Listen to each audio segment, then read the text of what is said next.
Hello everyone, welcome to my new daily blog. আপনারা সকলে কেমন আছেন? আশা করছি খুব ভালো আছেন। আমরাও ভালো আছি। আজকে বিশ্বকর্মা পুজো আমাদের বাড়িতে, তার জন্য সকাল সকাল স্নান করে রেডি হয়ে গেছি। আমিও শাড়ি পরেছি আজ। আর মা এখানে যে ফল কাটতে বসে গেছে পুজোর জন্য যা যা লাগবে। আর আমিও এখানে একটু পুজোর জোগাড়ে মাকে হেল্প করছিলাম। হোম হবে তার জন্যই বেলপাতা আর যা লাগবে সেগুলো ওই 28টা করে গুনে গুনে আমি এখানে রাখছিলাম ভালো করে দেখে।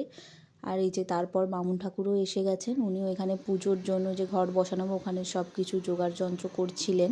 এখন ঘট ডুবাতে যাব, তার জন্য এখানে সব কিছু আগে থেকে গুছিয়ে নিচ্ছিলেন। ঘটের যা যা লাগে, ডাব সবে সিঁদুর টিঁদুর লাগিয়ে। আর এই যে পদ্ম ফুলটা আনা হয়েছিল, পদ্ম ফুলটা এবার ঠাকুরের হাতে দিয়ে দেওয়া হবে, ওটাই ভালোভাবে ফুটিয়ে দিয়ে দেওয়া হচ্ছে। এরপর ঘট ডুবাতে যাব।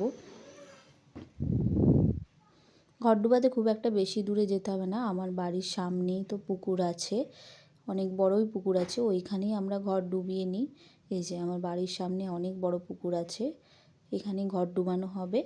এখানে গঙ্গা পুজো প্রথমে করা হচ্ছে, গঙ্গা পুজো করার পর তারপর ঘট ডুবানো হবে। পুজো হয়ে গেলে